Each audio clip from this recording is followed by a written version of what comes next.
అనుక్షణం పాడని లోకాన నిన్ను చాటగా నా స్వరం వాడని నీ మాట నా పాటగా అనుక్షణం పాడని లోకాన నిన్ను చాటగా నా స్వరం వాడని నా గీతం ఆత్మలను నీ వైపే ఆకర్షించని ఆదరణ కలిగించే నీలోనే ప్రహర్షించని నీ మాట నా పాటగా అనుక్షణం పాడని లోకాన నిన్ను చాటగా నా స్వరం వాడని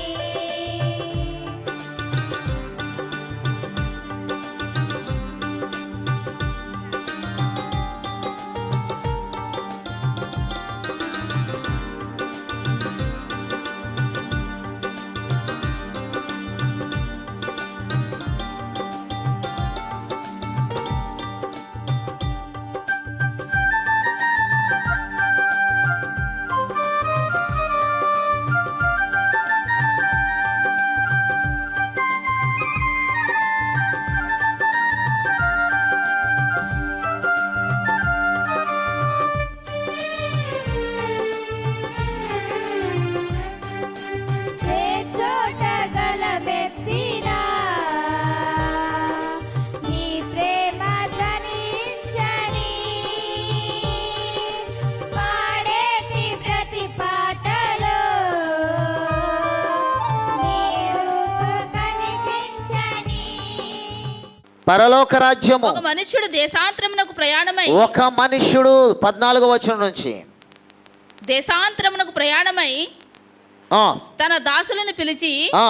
తన ఆస్తిని వారికి ఒక అప్పగించి మనుష్యుడు దేశాంతరమై వెళుతూ తన ఆస్తిని వారికి అప్పగించినట్లుండును. వారికి అప్పగించాడు. ఎలా ఇచ్చాడట? అతడు ఒకనికి 5 తలాంతులను తన దగ్గరున్న 3 దాసులను పిలిచి మొదటి వాడికి 5 తలాంతులను. ఒకనికి రెండు తలాంత్ అంటే కింద ఫుట్నోట్లు ఏముంది చూడండి, ఎంత ఉంది? 36 ఒక తలాంత్ అంటే ఎన్ని వందలు? 3600. 3600. ఇప్పుడు 5 తలాంతులు అంటే ఎంత ఇచ్చాడు? 18,000. కరెక్టేనంటరా? లెక్క కరెక్టే కదా? అంతేనే చెప్పాను. ఆయనకి ఇచ్చింది 5 తలాంతులు. 5 × 3600 18,000 రూపాయలు ఇచ్చాడు. దేవుని స్తోత్రం కలుగునుగాక. హల్లెలూయా. 18,000 రూపాయలు అతనికి ఇచ్చాడు. అంటే 5 తలాంతులు ఇచ్చాడు. ఒకనికి 2 ఇప్పుడు కాదండి ఆ లెక్క, అప్పట్లో. ఇప్పుడు ఎంత ఉంటుందో చూసుకోండి. అప్పుడే తలాంతు 3,600 రూపాయలు, ఇప్పుడు లక్షల్లో మారిపోతుంది. అవునా? అవునండి. దేవుని స్తోత్రం కలుగునుగాక. హల్లెలూయా. 5 తలాంతులు అంటే 18,000 రూపాయలు ఇచ్చాడు. ఒకనికి 2 మరొకటికి 2 తలాంతులు అంటే ఒకటి 7,200 ఇచ్చాడు.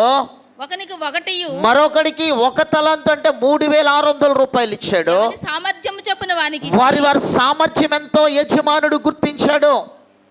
వెంటనే దేశాంతరము పోయెను. ఇచ్చి దేశాంతరం వెళ్ళిపోయాడు. 5 తలాంతులు తీసుకొనినవాడు అప్పుడు 5 తలాంతులు తీసుకున్నవాడు వెళ్ళి వాటితో వ్యాపారం చేసి వెళ్ళి వాటితో ఏం చేశాడంట? వ్యాపారం చేశాడు. మరి 5 తలాంతులు సంపాదించెను. మరి ఒక 5 తలాంతులు సంపాదించాడు. చాలా అలాగనే టైం అయిపోతుంది.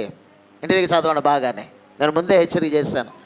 5 తలాంతులు అంటే 18,000 రూపాయలు తీసుకున్నటువంటి దాసుడు మరొక 18,000 సంపాదించాడు. యజమానుడు వచ్చేసరికి ఎప్పుడు వచ్చిన బహుకాలమైన తర్వాత.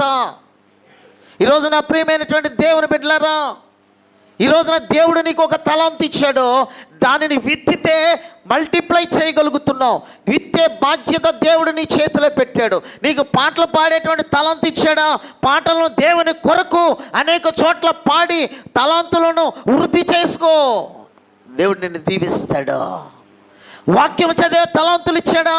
లేక వాక్యం చెప్పే తలాంతు ఇచ్చాడా, లేక ప్రార్థన చేసే తలాంతు ఇచ్చాడా, లేక ప్రభు పరిచర్యకు గుప్పిళ్ళు విప్పే తలాంతు ఇచ్చాడా, లేక ప్రభు పరిచర్యలో ముందుకు వచ్చేటువంటి తలాంతు ఇచ్చాడా, లేక ప్రభు పరిచర్య కొరకు దేవుని సేవకుడితో సహకరించే తలాంతు ఇచ్చాడా, వాటిని నువ్వు మల్టిప్లై చేసుకో. ఈ రోజున విత్తుచున్నావా, దాచిపెట్టావా, మోకరించి ప్రార్థన చేసే తలంతు ఇచ్చాడా, నువ్వు చేయి, దేవుడు నిన్ను ఇంకా దీవిస్తాడు. ఒకవేళ దేవుడు నీకు ఇవ్వాలి దేవుని పరిచర్య కొరకు, లేక టెలివిజన్ పరిచర్య కొరకు, లేక దైవజనుడు చేస్తున్నటువంటి నిస్వార్థమైన సేవ కొరకు గుప్పిళ్ళు విప్పాలన్న తలాంతు ఇచ్చాడా, ఇవ్వు దేవుని పరిచర్య, నీ మూలంగా అనేక మూలలు విస్తరించబడుతుంది. కానీ దాచిపెట్టావా, కోల్పోతావు. దాచిపెడితే ఏమవుతావండి? దాచిపెడితే కోల్పోతావు. నేను చెప్పటలా, ప్రతి మాట దేవుని వాక్యమును నేను చూపిస్తాను. 24వ వచనం చదివితే అక్కడ ఆ యొక్క దాచిపెట్టినోడు ఉన్నాడు కదా, తరువాత ఒక తలాంతు తీసుకొనిన వాడును వచ్చి అయ్యా, ఎవరో ఒక తలాంతు తీసుకున్నవాడు యజమానుడి దగ్గరకు వచ్చి, అయ్యా నీవు విత్తని చోట, అయ్యా నీవు ఎలాంటోడువో నాకు తెలుసయ్యా, విత్తన చోట కోయువాడువను, చల్లని చోట పంటను సమకూర్చుకుని వాడును, నువ్వు చాలా కఠినస్తుడు అని, నువ్వు లెక్కలేస్తావని, నువ్వు అడుగుతావని, నీకు నేను సమాధానం చెప్పాలని, నీ ఊరు వెళ్తున్నప్పుడు ఇచ్చినటువంటి డబ్బు గురించి మర్చిపోవని నాకు తెలుసు. గనుక నేను అందుకనే జాగ్రత్త పడి లేక భయపడి వెళ్ళి నీ తలాంతును భూమిలో వెళ్ళి నీవు ఇచ్చిన తలాంతు ఉందే, భూమిలో నీవు ఇచ్చిన డబ్బు ఉందే, నువ్వు ఇచ్చినటువంటి 3,600 రూపాయలు ఉన్నాయే, దానిని తీసుకెళ్ళి ఏం చేశాను? భూమిలో దాచిపెట్టి. ఏం చేశాను? భూమిలో దాచిపెట్టాను. దాచిపెడితే ఊరుకున్నాడా యజమానుడు? ఒరే తింగరోడా, దాచిపెట్టావా అని ఏం అనలేదండి. ఏమన్నాడు తెలుసా? నేను ఇచ్చింది నాకు ఇచ్చేయి, 5 తలాంతులోడికి ఇచ్చేస్తాను అన్నాడు. ఇదిగో నీది నీవు తీసుకొనమని చెప్పాను. ఇదిగో అయ్యా నీది నీకు ఇచ్చేస్తాను, తీసుకెళ్ళని ఆ భూమిని తవ్వంట 3,600 తెచ్చి యజమానుడికి ఇచ్చేసాడట. యజమానుడు దాన్ని తీసుకుని చూచి సోమరువైన చెడ్డదాసుడా, ఒరే సోమరుడా, నేను చెడిపోయినోడా, చల్లని చోట పంట కూర్చుకుని వాడని, నేను విత్తన చోటను చల్లని చోట పంట కూర్చుకుని వాడని నేను నీకు చెప్పానా?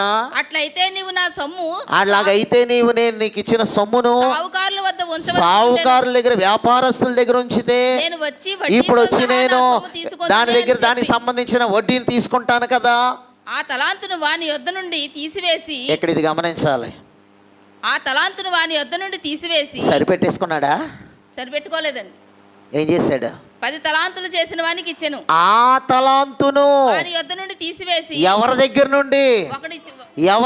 నుండి? భూమిలో దాచిపెట్టిన వాడి దగ్గర నుండి ఆ తలాంతును తీసివేసి 10 తలాంతులు కలిగిన వాడికి ఇచ్చాడంట. దేవునికి స్తోత్రం కలుగునగాక. హల్లెలూయా, హల్లెలూయా, హల్లెలూయా. ఈ రోజున దాచిపెట్టావా, దాన్ని కోల్పోతావు. నీకు దేవుడు ఏ తలాంతు ఇచ్చాడో దానిని విత్తు ప్రభు పరిచర్య కొరకు. ఏ తలాంతు నీకు ఇవ్వకుండా ఆయన మందిరంలో కూర్చోబెట్టలే, ఏ తలాంతు ఇవ్వకుండా ఆయన ఈ యొక్క భూమి అనబడిన సంఘములో నీకు ఆధిక్యత ఇవ్వలేదు. నీకు ఒక ఆధిక్యత ఇచ్చాడు. ఏమిటో తెలుసా? నిన్ను ఉన్న స్థితి నుండి ఉన్నతమైన స్థితికి తీసుకురావాలని. దేవుని స్తోత్రం కలిగిన గాక. హల్లెలూయా. ఈ వ్యక్తి ఏం చేశాడంట? తలాంతులను భూమిలో దాచిపెట్టాడు. పోనీ ఉంచేసుకున్నాడా యజమానుడు? తీసుకుని జేబులేసుకుని వెళ్ళిపోయాడా? ఏం చేశాడు? 10 తలాంతులు కలిగిన వాడికి ఇచ్చి దీన్ని మల్టిప్లై చేయి. ఒకవేళ నువ్వు నీ తలాంతులను భూమిలో దాచిపెడితే దానిని తీసేసుకుని వేరొకడికి ఇస్తాడు దేవుడు. దాన్ని తీసుకుని వేరొకడికి ఇస్తాడు దేవుడు. ఈ రోజున భూమిలో పెట్టుబడి పెడితే, లేక వ్యాపారంలో, లేక ఉద్యోగంలో, లేక దేవుని సన్నిధిలో నువ్వు పెట్టగలిగితే దేవుడు దీవెన వస్తాడు. వర్షం అనేటువంటి ఆశీర్వాదంతో వాడు విత్తితే భూమిలో ఫలాలు వచ్చాయి. వాడు ఏం చేశాడట? వ్యాపారంలో పెడితే ఏమొస్తుంది? వడ్డీ. వ్యాపారంలో పెడితే వృద్ధిలోకి వచ్చేవాడు, అభివృద్ధిలోకి వచ్చేవాడు. కానీ దానిని అదేమైందంట, దాచిపెట్టిన దానిని దాచిపెట్టినట్లుగా ఉండటం వలన అది యజమానుడు తీసుకున్నాడు, ఉన్నదాన్ని కూడా కోల్పోయాడు. ఆ తలాంతును కోల్పోయాడు ప్రియులారా. ఈ రోజున భూమిలో పెడితే భూమి ఫలిస్తుంది. భూమిలో దాచిపెట్టకూడదు, కానీ భూమిలో విత్తాలి ప్రియులారా. విత్తాలి. విత్తినప్పుడు దానికి ప్రతిఫలము దేవుడిస్తాడు ప్రియులారా. ప్రతిఫలము దేవుడిస్తాడు. ఒకవేళ ఇదిగో వచ్చింది చాలే అని దాన్ని సంపాదించుకున్నామంటే దాన్ని కూడా తీసేస్తాడట. విత్తకపోతే దాన్ని కూడా ఏం చేస్తాడు? తీసేస్తాడు ప్రియులారా. 119వ సంకీర్తన 65వ వచనం చదువుదావా? నహూము గ్రంథము 2వ అధ్యాయము 13వ వచనం చదువుతాం. నహూము గ్రంథము 2వ అధ్యాయము 13వ వచనం. ఒకవేళ నీకు ఇచ్చినటువంటి దానిని, నీకు ఇచ్చిన దాన్ని మల్టిప్లై చేయలేకపోతే, నీకు ఇచ్చిన దాన్ని వృద్ధిలోనికి తెచ్చుకోలేకపోతే దానిని అంట ఉన్నదానిని కూడా తీసేస్తాడట. ఇక్కడ ఆ యొక్క మరి దాసుడి దగ్గర నహూము గ్రంథం 2వ అధ్యాయం 13వ వచనం. నేను నీకు విరోధినైపోయాను,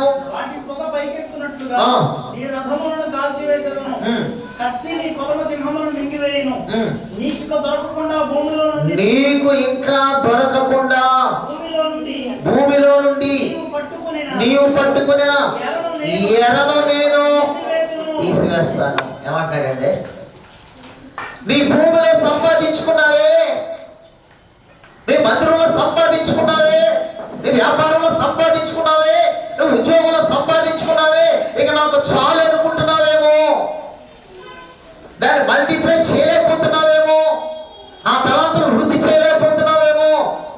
నేను ఆ ఉన్న ఎరను సంపాదించుకున్న భూమిలో నుండి, అంటే ఏం చెప్పుకున్నాం? వ్యాపారం కావచ్చు, ఉద్యోగం కావచ్చు, సంఘము కావచ్చు, కుటుంబం కావచ్చు, నీకు ఇచ్చినది ఏదైతే ఉందో దానిలో ఏం చేస్తాడట? తీసివేస్తాడట. ఇందాక దాసుడి దగ్గర ఉన్నటువంటి 3600 తీసేసాడా? తీసేసాడంటే ఈ రోజున మనకున్న తలాంతులు పోకముందే సిద్ధపడి దానిని ఏం చేయాలంట? విత్తేవారిగా ఉండాలి. విత్తితే ఫలాలు వస్తాయి, దాస్తే ప్రతిఫలం పోగొట్టుకుంటాం. భూమి ప్రతిఫలం ఇవ్వడానికి దేవుడు మనకి నియమించాడు. ఈ సంఘము ప్రతిఫలం ఇవ్వడానికి దేవుడు తన సంఘాన్ని దేవుడు దాసునికి ఇచ్చాడు. ఇదిగో నీకు ప్రతిఫలం ఇవ్వడానికి ఒక ఉద్యోగం ఇచ్చాడు, ఇదిగో నీకు ప్రతిఫలం ఇవ్వడానికి ఒక స్టడీస్ ఇచ్చాడు, నీకు ప్రతిఫలం ఇవ్వడానికి నీ చేతి వృత్తి పనిని ఇచ్చాడు. అది నిన్నేం చేస్తాట? అది నిన్నేం చేస్తాట? ఫలాలు ఇచ్చేదిగా మారుస్తుంది.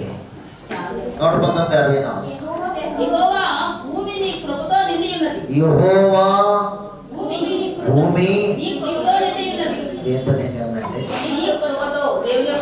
భూమి కృపతో నింపాడండి దేవుడు. దేంతో నింపాడు? భూమిని కృపతో నింపాడు. నీ వ్యాపారంలో అభివృద్ధి రావాలంటే ఆ వ్యాపారాన్ని కృపతో నింపాడు. నీకు ఇచ్చిన ఉద్యోగంలో నువ్వు అభివృద్ధి రావాలని దేవుడు నీకు ఆ ఉద్యోగాన్ని కృపతో నింపాడు. నీకు ఇచ్చిన స్టడీ ఉందే, చదువు ఉందే, అందులో నీకు దేవుడు కృపతో నింపాడు. నిజంగా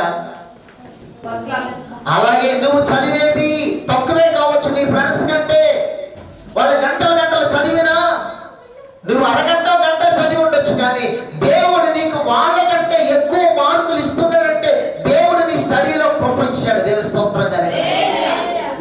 అలాగే నీ ఉద్యోగం నీకంటే గొప్ప ఉద్యోగంలో ఉండొచ్చు, కానీ ఆ ఉద్యోగం వచ్చే శాలరీ వాళ్ళకి సరిపోక పక్కనున్న వాళ్ళ దగ్గర అప్పు తెచ్చుకునే పరిస్థితిలో ఉండొచ్చు. కానీ నీకు ఇచ్చిన ఉద్యోగంలో దేవుడు నీకు గొప్ప కృప ఇచ్చాడు. ఆ ఉద్యోగంలో వచ్చే ప్రతి రూపాయి నీకు ఆశీర్వాదకరంగా మారుస్తున్నాడు. దేవుని స్తోత్రం కలిగి.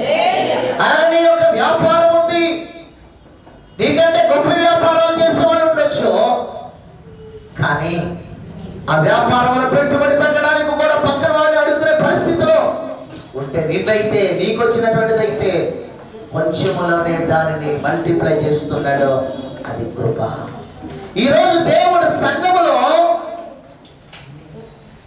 ఈరోజు దేవుడు నిన్ను సంఘములో నియమించాడు.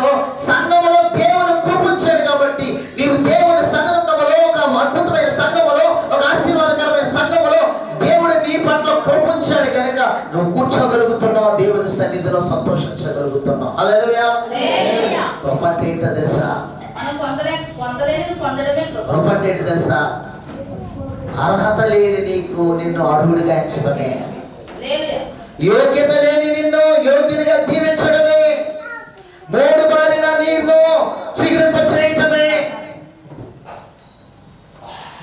అపవిత్రుడైన నిన్ను పవిత్రుడిగా చేయటమే, ద్వేషించబడిన దూషించబడిన నిన్ను ఆయన దీవించడమే కృప. ఆదరణ లేని నిన్ను ఆదరించడమే దేవుని కృప. త్రోసివేయబడిన నిన్ను, ధృవీకరించబడిన నిన్ను ఆయన హక్కును చేర్చుకోవడమే దేవుని కృప. ఒకవేళ బలహీనుడైన నిన్ను బలపరచడమే ఆయన కృప. ఓడిపోతున్న నిన్ను గెలిపించడమే ఆయన కృప. ఒకవేళ ఐదుకు వలె నిద్రపోతున్న నిన్ను మేలుకొల్పి బ్రతికించడమే ఆయన కృప. ఒకవేళ యెరూషలేము నుండి యెరికోకు దిగి వెళుతూ దొంగల చేతిలో చిక్కి కొరప్రాణంతో కొట్టుమిట్టాడుతున్న నిన్ను విడుదల చేసి మరలా ఆయన కాపాడటమే ఆయన కృప. అంటే యోగ్యత లేనటువంటి పరిస్థితి, దేనికి సరిపోని మనలను సరిపోయిన వారిగా చేయడమే ఆయన కృప. ఒక పాపిగా ఉన్నటువంటి నిన్ను పరిశుద్ధంగా చేయడమే ఆయన కృప. కనుక నా ప్రియమైనటువంటి దేవుని బిడ్డలారా, ఈ రోజున నీ యొక్క తలాంతులను నీ భూమిలో విప్పుచున్నావా, దాచిపెట్టావా? అక్కడ దాచిపెట్టావా? ఏం చేస్తున్నావు ఈ రోజున? ఏం చేస్తున్నావంటే మనం ఈ రోజున దేవుడు నీకు ఇవ్వని తలాంత లేదు కదా, దేవుడు నీకు ఇచ్చిన తలాంత ఇది కదా, దాన్ని నువ్వు ఆలోచన చేయాలి. అక్కడికి ఒక మాట చెప్తాను నేను, అక్కడికి ఒక మాట చెప్తాను. 65వ సంకీర్తన 9-10 వచనాలు చూస్తే, 65వ సంకీర్తన 9-10 వచనాలు చూస్తే ఆయన అంటున్నాడు, భక్తుడు అంటున్నాడు, అయ్యా నీవు నీ భూమిని దర్శించి దాన్ని ఏం చేస్తున్నావు?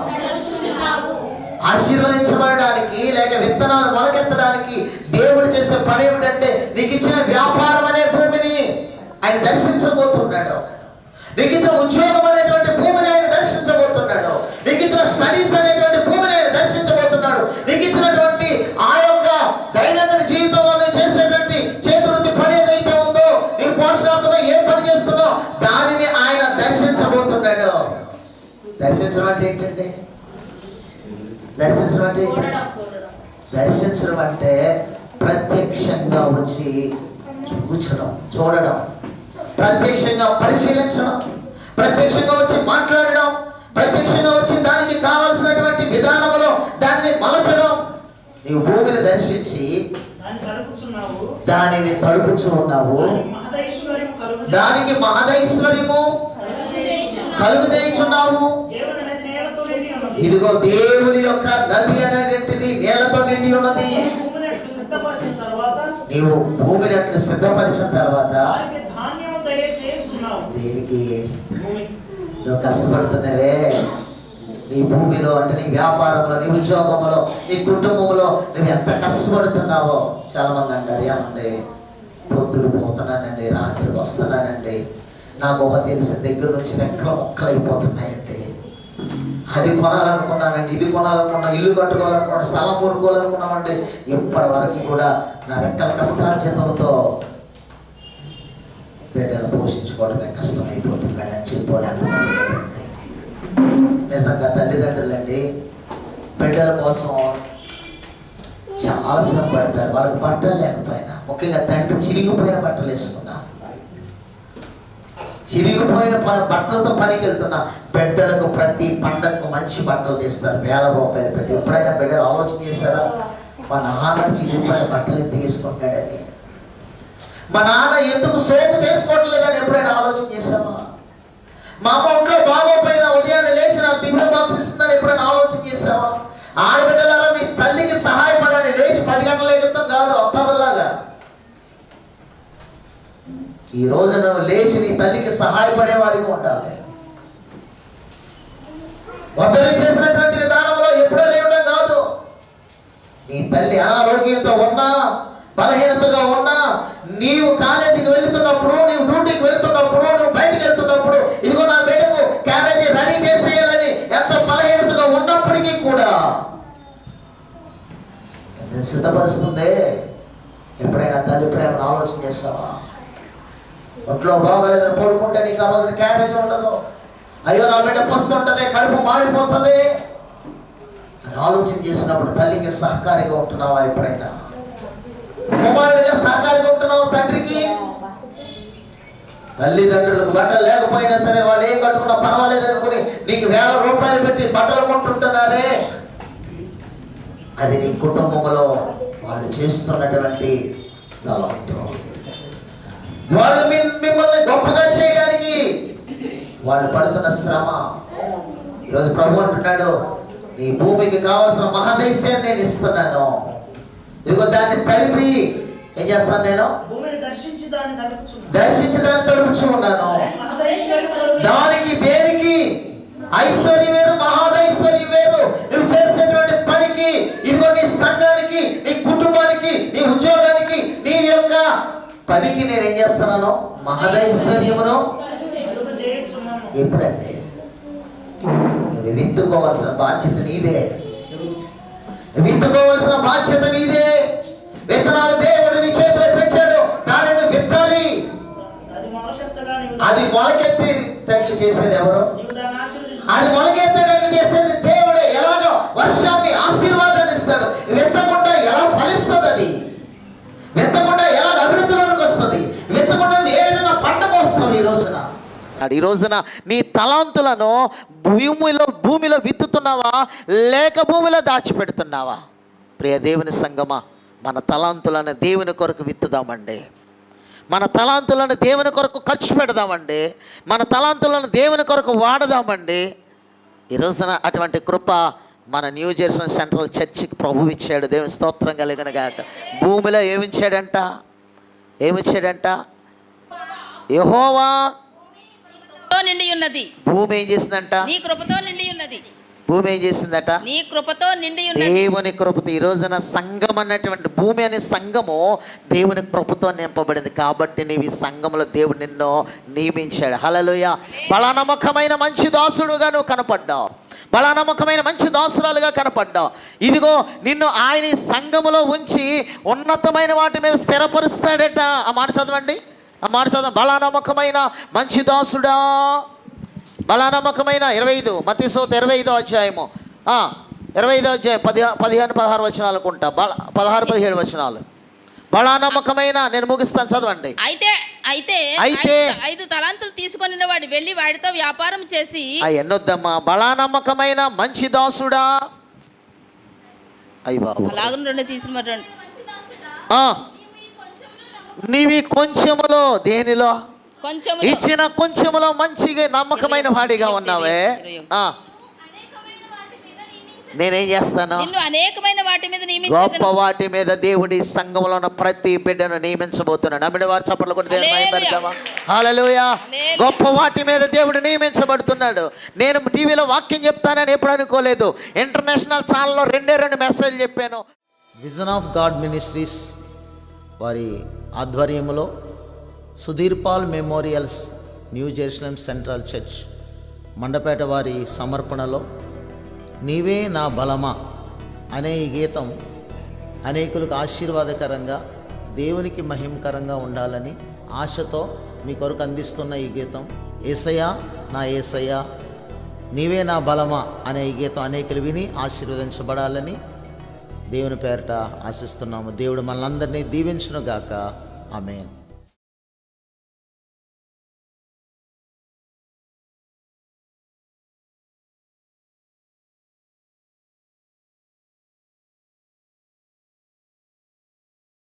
యేసయ్యా నా యేసయ్యా నీవే నా బలమా.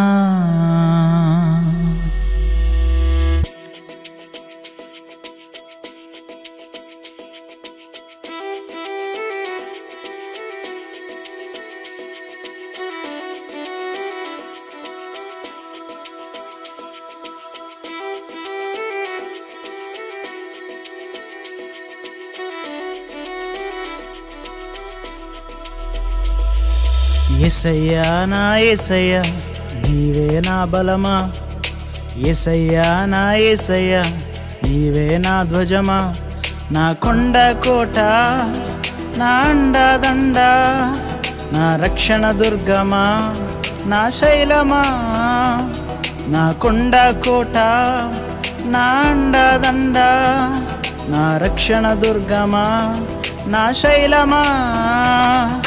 స్తుతి స్తుతి నీకే, నా ఆరాధన నీకే, స్తుతి స్తుతి నీకే, నా ఆరాధన నీకే.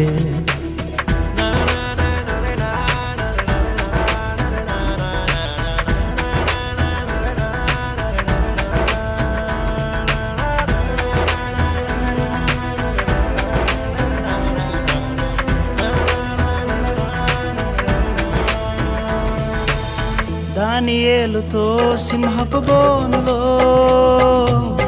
నీవే ఉన్నావు, రక్షణనిచ్చావు. దానియేలుతో సింహపు బోనులో నీవే ఉన్నావు, రక్షణనిచ్చావు. స్తుతి స్తుతి నీకే, నా ఆరాధన నీకే, స్తుతి స్తుతి నీకే, నా ఆరాధన నీకే. యేసయ్యా నా యేసయ్యా నీవే నా బలమా, యేసయ్యా నా యేసయ్యా నీవే నా ధ్వజమా.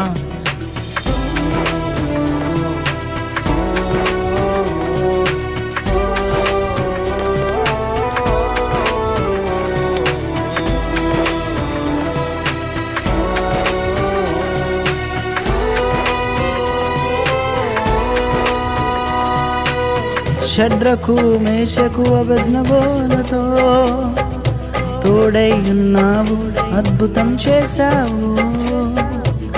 షడ్రకు మేషకు అబేద్నెగోలతో తోడై ఉన్నావు, అద్భుతం చేశావు. స్తుతి స్తుతి నీకే, నా ఆరాధన నీకే, స్తుతి స్తుతి నీకే, నా ఆరాధన నీకే. యేసయ్యా నా యేసయ్యా నీవే నా బలమా, యేసయ్యా నా యేసయ్యా నీవే నా ధ్వజమా.